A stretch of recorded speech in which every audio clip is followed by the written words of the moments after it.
everyone, and welcome to another episode of Page Turners Plus. As always, we thank you for joining us. Today, we'll be reflecting on Cleyvis Natera's Neruda on the Park. To tell you a bit more about the author and her novel, we have Paula. Thank you, Raul J. Cleyvis Natera was born in the Dominican Republic and lived there until she was 10 years old. Her novel Neruda on the Park was first published in 2022. This novel is largely a meditation on the nature of community, and gentrification is its most conspicuous political concern. Among the questions the novel raises are what does the individual owe the community and what does the community owe the individual? And indeed, what constitutes community? The novel ushers the reader into a Dominican neighborhood in New York, primarily through contact with one family made up of a loving husband and father, a loving wife and mother, and their dutiful, overachieving daughter. But love and obligation are complicated. And sometimes duty to family and community conflict with perfectly reasonable personal desires. We meet this family at a time of crisis, which will test the cohesiveness of their bonds to each other, to their extended family, to their neighbors, to their colleagues, and to their friends. Thank you, Paula. I think we could start by reflecting on something that occurs early in the novel, that's mentioned early in the novel, and for me is an elephant in the room. So early in the novel, we learned that Northern Park became a Dominican community. Before it became a Dominican community, sorry, it had been an African American community. Is the impending change in the character of the neighborhood, which the residents resent, and Eusebia resists, any different from the previous change? Eric? All right, thank you, Roger. Yes, it is. It is much different. Um, although Natera doesn't get into like the history of migration, immigration, obviously it's in the background of the text, but um, just a brief breakdown, very brief. Uh, you have African American migrants who moved to New York City during the 1920s and 30s and beyond. And then as they rose a little bit on the socioeconomic ladder, they would move out of those original neighborhoods. And then newcomers like Dominicans would come. And so it's a cycle that we see of migration, immigration, migration out of a neighborhood, migration into a neighborhood. But with this impending change, far different, but also consistent with what goes on in U.S. cities, like probably for the past 20, 30 some odd years. Yeah, definitely. And one thing that stuck out for me was I think it was Luz who said, what was it? Eusebia, but somebody said, the African Americans didn't know the difference until the Dominicans opened their mouths and started speaking Spanish. So in some ways, as you mentioned, you do have different migration patterns, and people have obvious cultural differences. But at the end of the day, they're both minority communities who are facing struggles from white power structures. Mm. I think one of the nuances of this novel, though, is that it mentions that when the Dominicans started moving in, even though African Americans didn't know that they were not African American, once they opened their mouths and they noticed, then they developed suspicion and, well, I don't think they said resentment, but certainly suspicion. And the two communities never became one community. So I think this novel speaks about addresses the cyclical nature, I guess, of migration and the fact that neighborhoods change. And I think one of the points the author was making is that when a neighborhood is changing, there's going to be suspicion and there's going to be resentment. Even though I agree with Eric's analysis, that this is a very different kind of change. Gentrification is very different than the ordinary cycle of neighborhoods changing. So I guess what you're saying is that when gentrification occurs, all the minorities disappear or are chased out, regardless of if it's Black, Dominican Republic, or else. But it's a dynamic that I really, I don't have any knowledge about.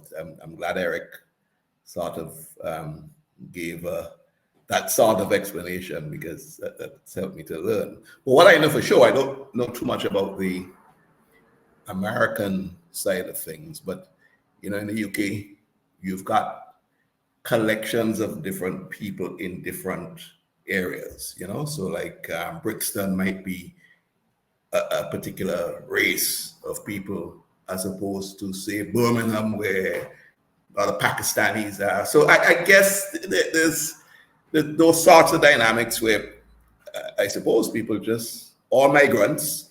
Um, Claim their turf on somebody else's turf, in theory.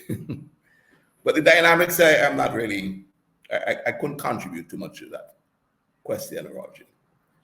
Uh, Um, One of the things that I thought was interesting though about when the neighborhood and demonstrates the difference of what's happening now with what happened before is that when she was describing when the neighborhood sort of changed from African American to Dominican, that it's almost like there was a point where she talked about the African American women in the park kind of like nodding to the Dominican women. It's almost like there was kind of like a handover, like they were saying, "Okay, it's your turn now to be in charge of the neighborhood, like we were doing in the park."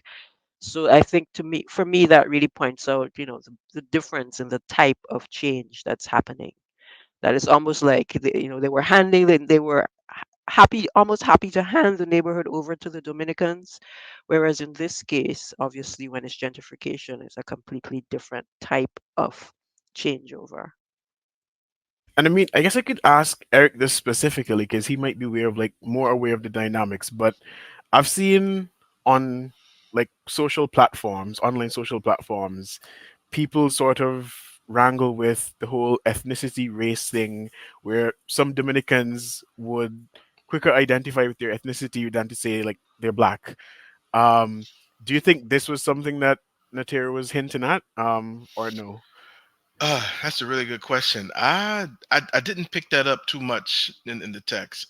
There is a Dominican uh, concept called 300%.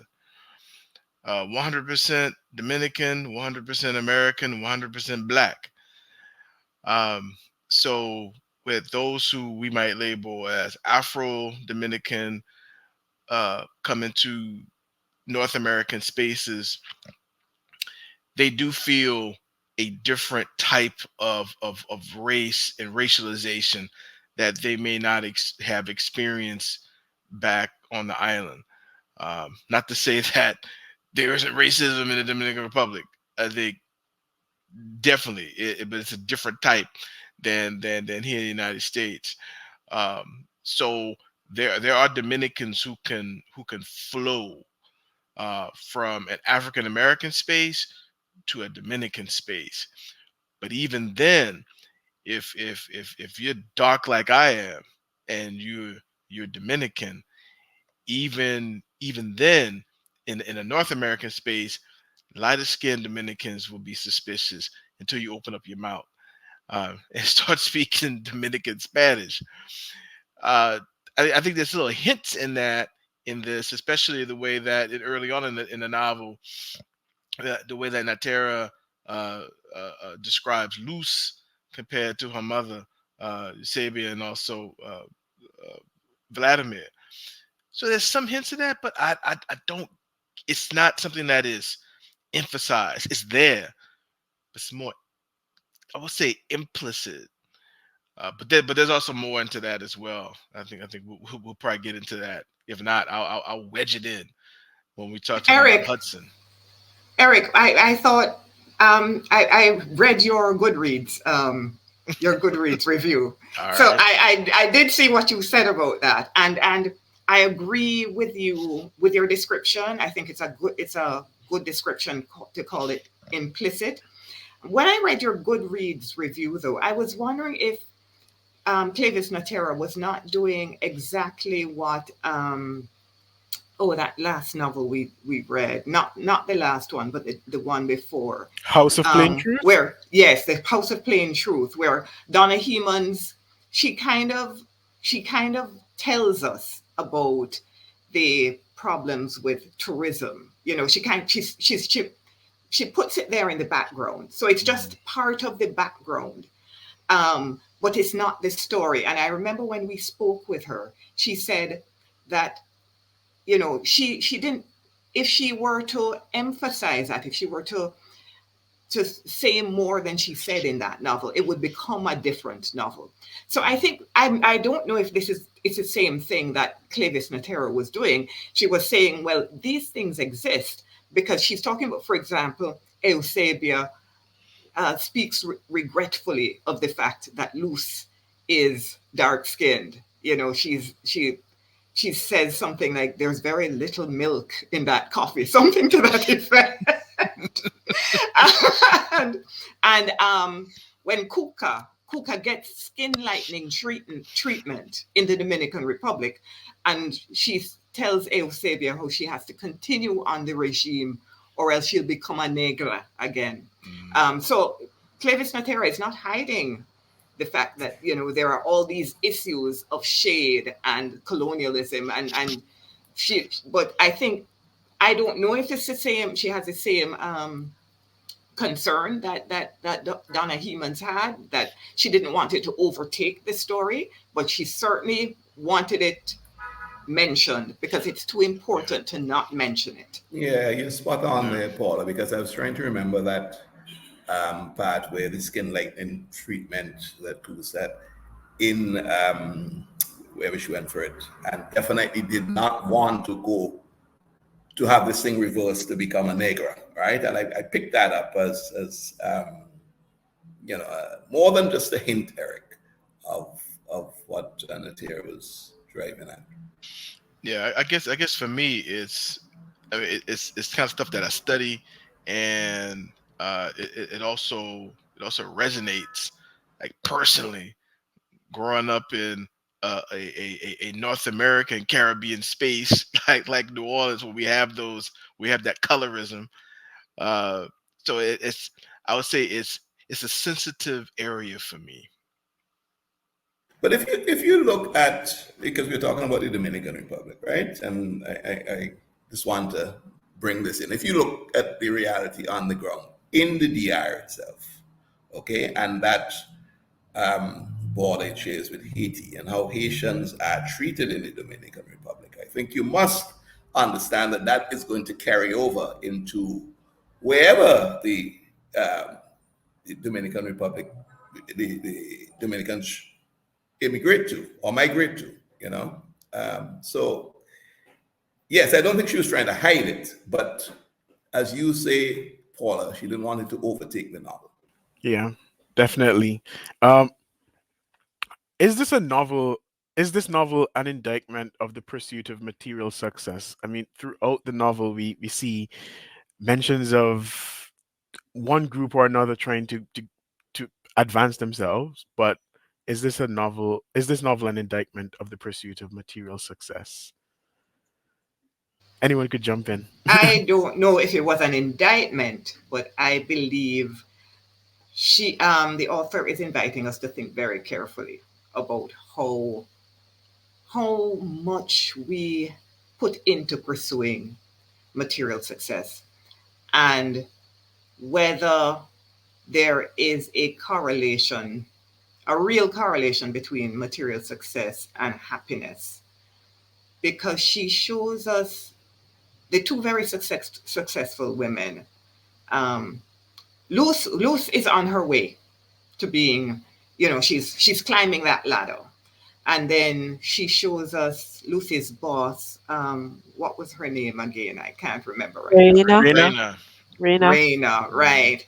And I think the novel suggests that Raina suffers from some kind of there's some emptiness there, even though she's so fantastically successful. And then Right. there's Emptiness, this. of course.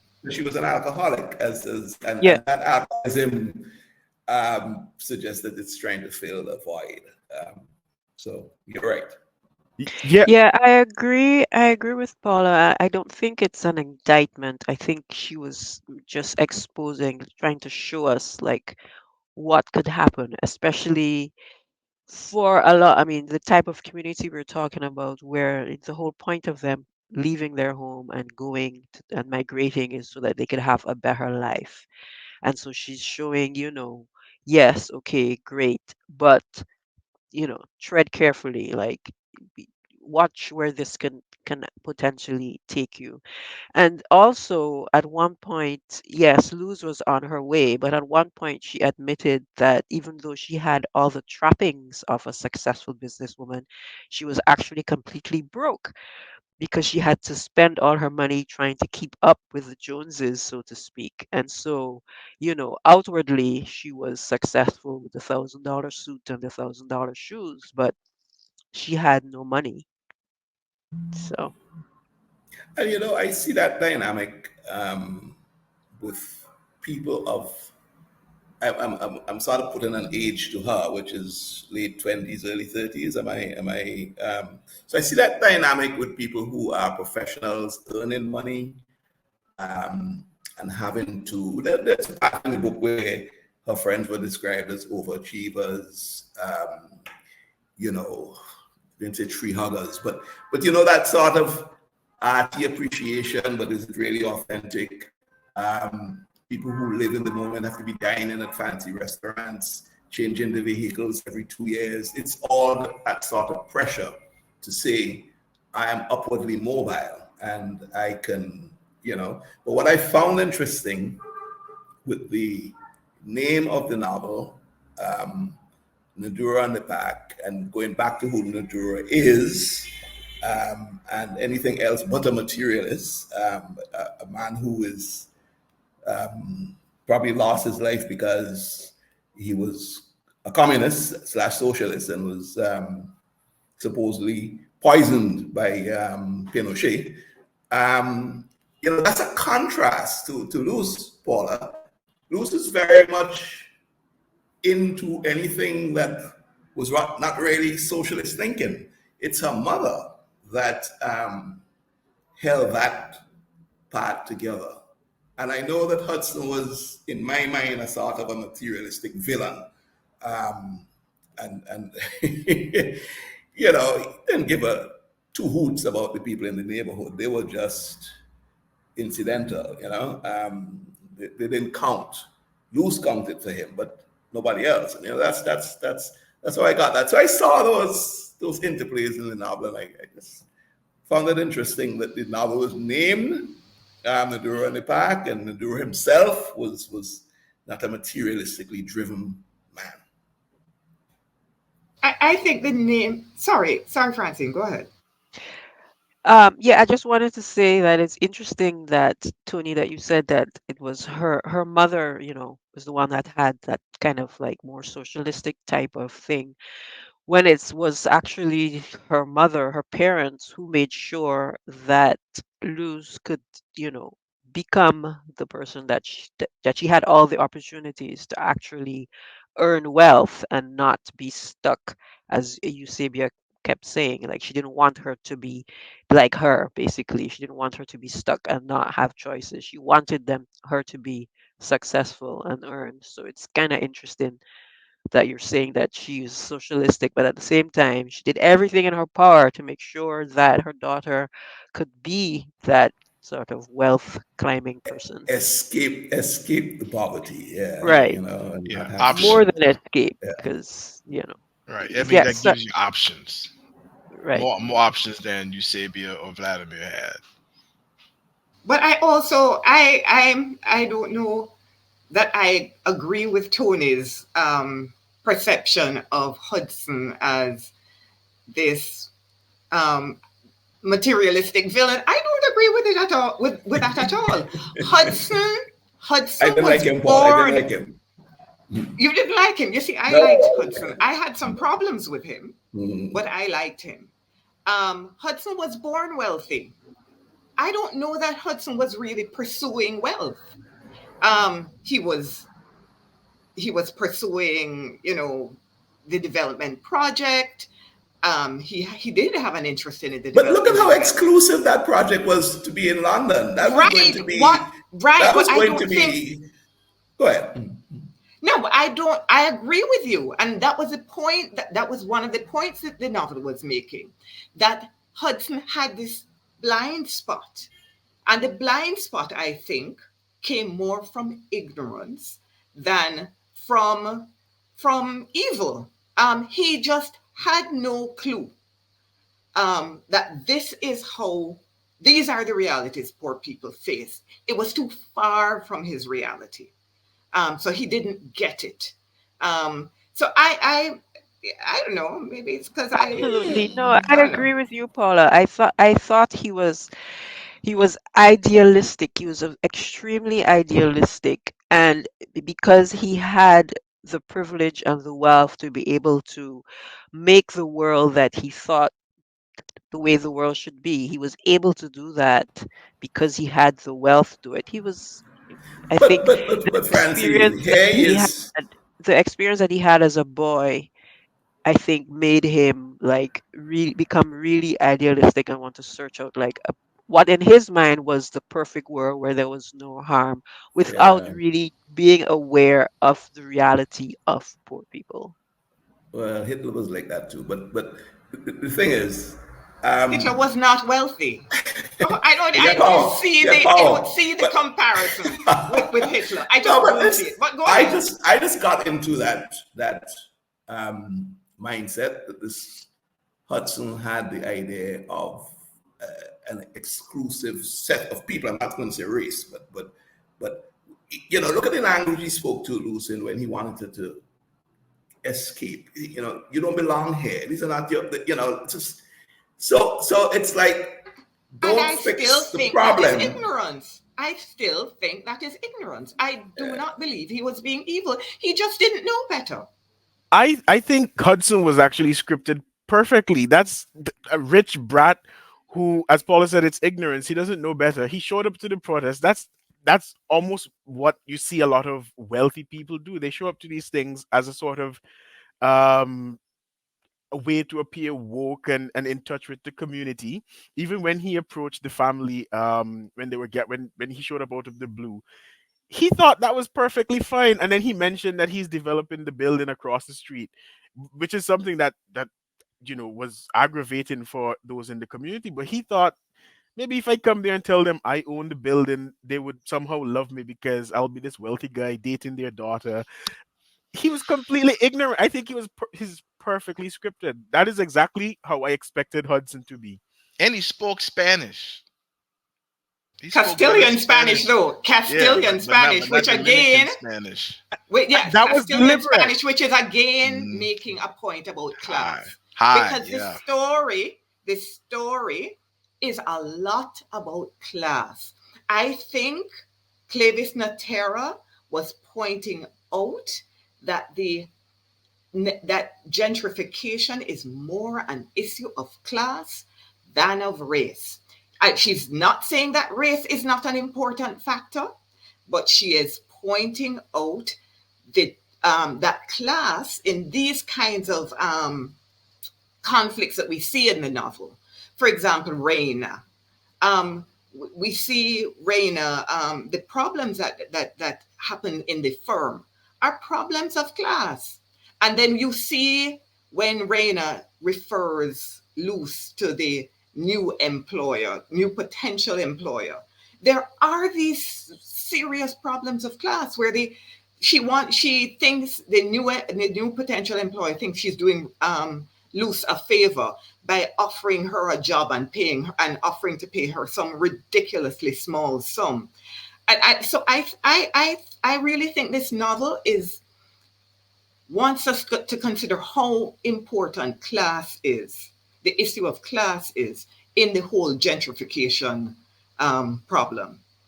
I agree because if you look at the character of Liam, for example, that whole bunch, Hudson's friends, that demonstrates I mean, they were of all different races, but they were a completely different class to lose. And Liam So, was African American, a yep, dark colored African American. And I think she wanted to make that point. yep, Hmm. absolutely. Yeah, class. We could throw in education as well because all of them were, all of them went to Harvard, including Luce. But it seems like Luce was on the outside um, because of her family background, but we don't know exactly what the others with their family background was. I mean, it's you don't see too many legacy Ivy League grads, like second, maybe third generation. Your parent, if you're African American or what have you, or even Asian, uh, that your parents or grandparents would have gone to Harvard too, or Columbia, or what have you. But loose graduates of graduate of two Ivy League schools, Harvard, then Columbia Law. So on paper, she fit in, but because she's first generation Dominican American, she's on the outside. And remember, Liam refers to her neighbors as those people, just like Mr. Hudson.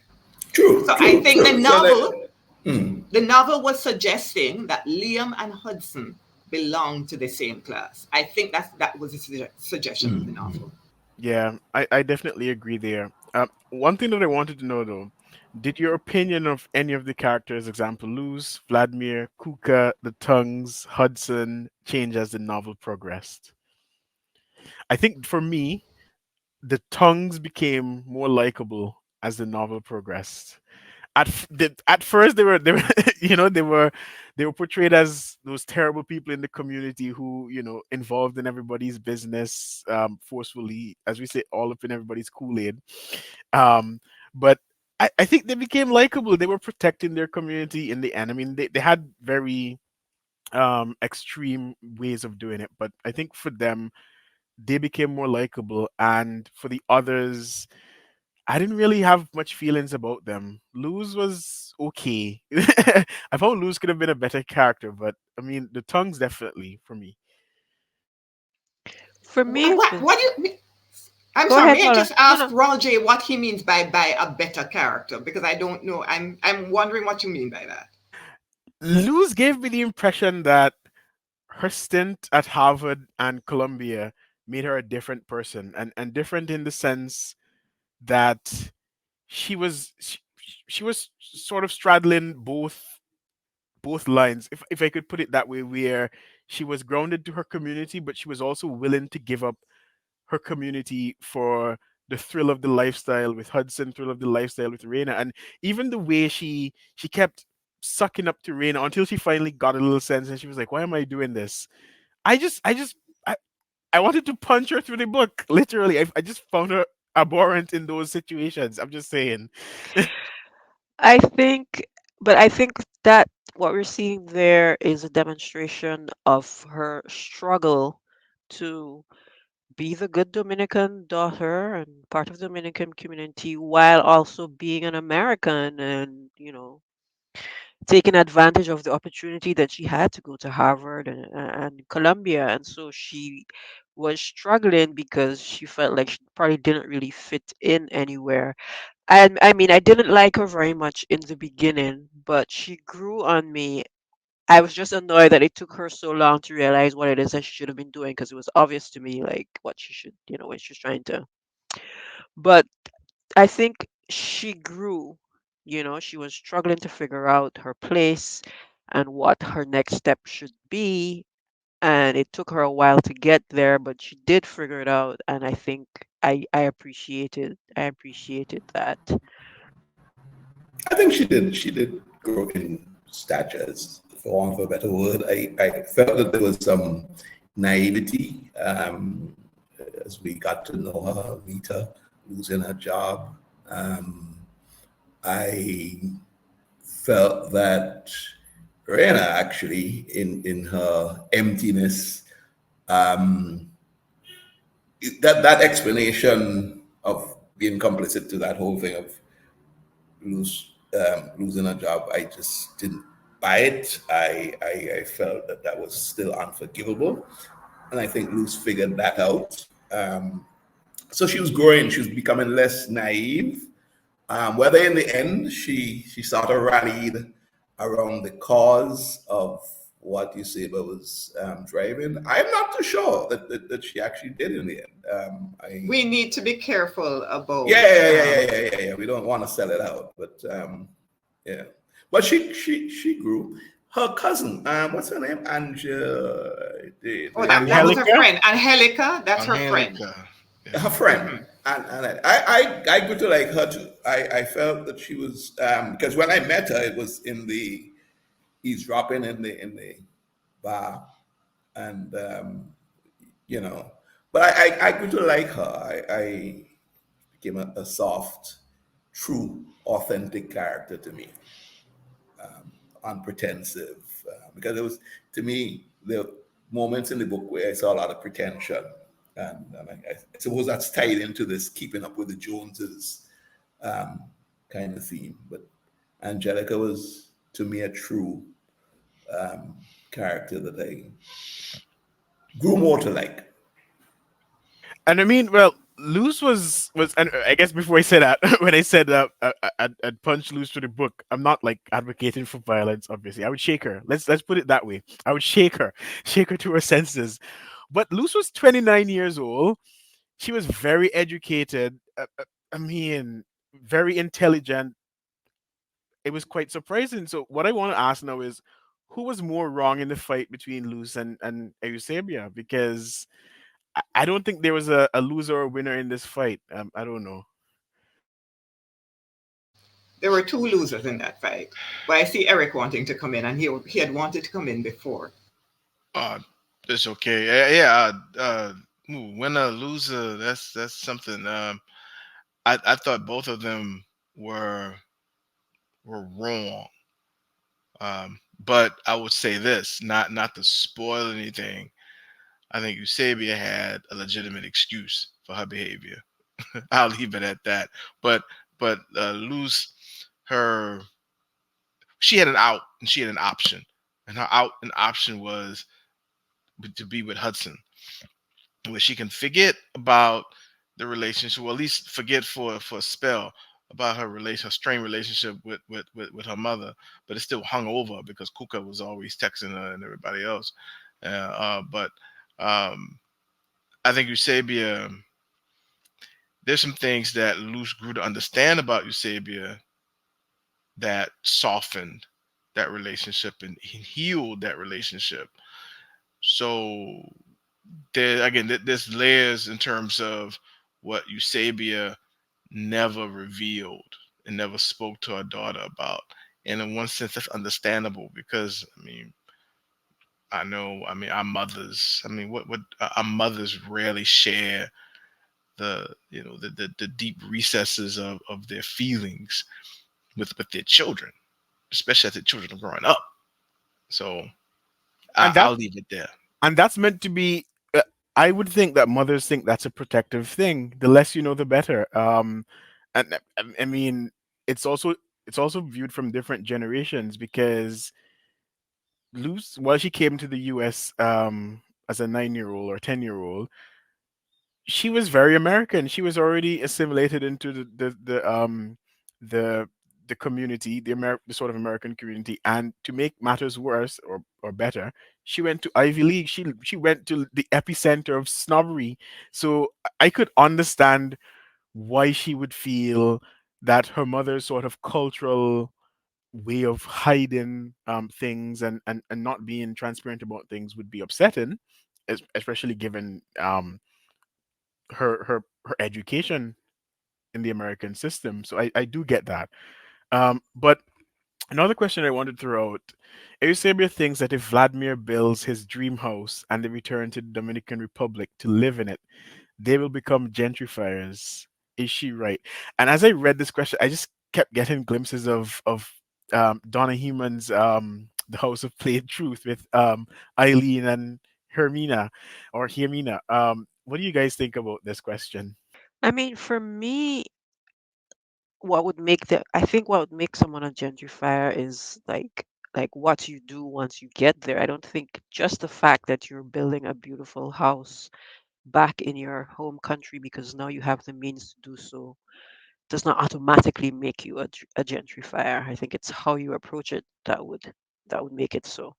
That was my take on it. But I did also think about a House of Plain Truth because Perline very specifically wanted to live in her old home and not like build a big house on the hill, which is fine. But I feel like both of those things are valid options, right? Like, why wouldn't you want to go back after years of working abroad, working hard, to have a comfortable life? It's what you do once you're there having a comfortable life that will define whether you're a gentrifier or not. And a major component of gentrification is the displacement and the sort of not caring too much about the community that you're displacing. So I don't think they would be gentrifiers. They'd just be returning nationals, I think. What about Sancho Panza? Wasn't he displaced? But we never really Right. found out how. Like, did they buy him out? Like, what happened? All we know is that he I think left, that was a suggestion. That was a that suggestion that that they they bought out displaced Sancho, him. right? And remember that Eusebio kept wondering what had happened to him. And eventually she asked Vladimir what happened to him, and Vladimir told her. So I think this novel, one of the major concerns of this novel is to show us that there are so many of these things there are no easy answers. You know, I think that is the suggestion that the novel makes. There's no easy answer to the question, what constitutes gentrification? There's no easy answer to, for example, the conflict between Luz and Eusebia. Who was wrong? There's no easy who was wrong answer to that, because Luz behaved like a brat. But who created that brat? Eusebia created that brat. So I found that interesting because I am a mother and a daughter, and I see. I know the difficulties you have raising your children, especially I think Francine and I would probably relate to this as mothers. You want to correct the mistakes that were made when you were being raised, and it's very easy to overcorrect. Um, and you can create a brat by overcorrecting. So, I think the novel, one of the really important things that the novel wants us to consider is that it's so difficult. What is a right answer? Maybe that's a question that the novel is asking us. What is a right answer? Because there are no comfortable, clean, perfect answers. This thing called life is messy, and we just have to figure it out as we go along. But the getting back to the issue of gentrification, right? I'm going to sort of shift on a little tangent here. Because as developers move in, Paula, you see it in our economy that's shifting towards the tourism line, and you don't have tourism without hotels. You don't have hotels without people buying out lands and so on. There's always going to be that tension of what happens to the people that you displace, and it's because what you're doing, what you're developing, truthfully, is really not for them. They come back as workers. They come back and so that's the argument, right? That you're creating wealth, you're creating jobs, but the product is not there for them necessarily to enjoy. They can't afford it anyway. Same like the park, right? So the structures that Hudson's building, none of those people are going to be able to afford to live there, really. Yes, the carrot, it wasn't impossible, but highly improbable that that they had that sort of way. So there's always going to be that tension when there's development, and you argue it along the lines of, is this better? Is this better for the overall good of everybody, meaning the economy?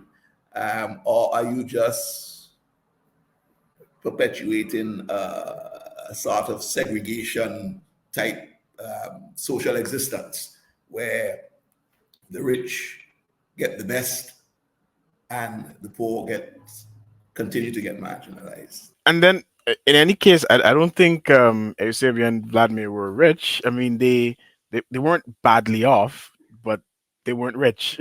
I would But think they were middle class.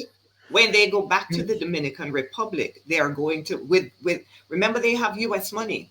They're going to be a lot more well off than most of the population. They'll be at least upper middle class in the Dominican Republic with their income coming from the United States. I don't believe. I should put on record that I don't believe that they would be gentrifiers going back home. Um, I believe people are entitled. Everybody's entitled to want more, to want more. Everybody's entitled to that. And I don't think there's anything wrong with wanting more. Um, I think you have to be careful not to cause as little harm as possible. I think that that is the moral imperative. Yeah, it's the difference really that you show. But again, Paul, calling you out because we live in the same rock. You see the people who return, the immigrants who come back home, and they build better than otherwise it wouldn't be proven a point. But to be fair, they nestle into communities that they don't necessarily displace people. So there's a coexistence still, right? So the house stands out, but to get to the house, you have to drive up the hill with the same shack down below and the same rum shop and so on. So gentrification, in my mind, is when you clear out all of that, okay, and you create a sterile neighborhood with one type of obvious, ostentatious wealth. That's what I see gentrification is as. Yes. So, one final question. Do you think the resolution of the mystery surrounding Jose Garcia's death was merely a narrative device, or do you discern a deeper meaning? I I wanted to Go sorry, ahead, I Paula. wanted to hear other people's views on this because my view on it is that um, this novel, like I've said it before, I think the novel wants us to think carefully about quick, easy answers. Whether the answer that immediately comes to our minds is the correct answer. I think the novel is suggesting that life is a lot more complicated than we tend to think. We tend to think that the answers to things are very easy and very obvious, um, and not complex. And I think I think that is just the whole Jose Garcia murder issue was just her um, reinforcing that point that these things are a lot more complex than they seem to be on the surface, and we should be very careful about picking sides. That being said, though, I felt it felt more like a narrative device to me, probably because I figured out what it was gonna be before it was revealed. I felt like there was a lot of foreshadowing going on, so that when that I figured out that it was going to be something like that before it was revealed. So while I definitely take your point, Paula, I feel like maybe the way it was written, I don't know, it felt obvious to me, I guess, but that maybe that was just me. Yeah, I didn't. To be honest, with you, I didn't get the obvious that you got. Until I actually, well, it still wasn't obvious to me when I got to who the perpetrator was. I felt all right, but I think the murder, the shooting, whatever, eventual murder was set up to deal with this tension with immigrants, and so I'm assuming we're talking about the go home thing, right? So that was set up, and in that sense, it probably is a device used by the author to create that sort of tension. Um, but I agree with Paula too as well. It says that you must not jump to conclusions. You mustn't judge. You mustn't. There are layers to this thing, so you can't see what you think is the obvious and just jump to what's the obvious. What you think is the obvious. So that's how I saw that. Yeah, it did that. The revelation did fit within a larger pattern that came out in the text when Eusebia jumped to one of her other plans, and so there were things that were brought to the surface that people knew about, but still kept it in hushed tones. And I think this fits within that broader revelation. So, but at the same time, uh, two of the main characters were they were surprised, they gasped basically. So maybe they thought other things about other people, but never thought this about that family. But then, I mean, it's not only the resolution, but also the fact that it was the protest against this that brought Hudson and Luce together. And I think, as Paula mentioned earlier, it all goes back to class and how these people interact, because without Jose Garcia's murder, they probably wouldn't have met, and because they were 10 years apart. But for some reason, throughout the through well for the majority of the novel, we thought that Jose Garcia's death was a result of a terrible system of oppression given by what I let's call it white power structures. That's the second time we use this in the show. Um, so I think there's a deeper meaning to it, definitely, but it could also be both. It could be not just a narrative device, but a narrative device that is meant to give us more food for thought, essentially. But we're out of time, unfortunately. But for our viewers, as always, this is not the end of us, because we will have Cleyvis Natera and we'll interview her. So the next time you see us, we'll be interviewing Cleyvis Natera on her novel Neruda on the Park. Thank you for joining us. Have a lovely day.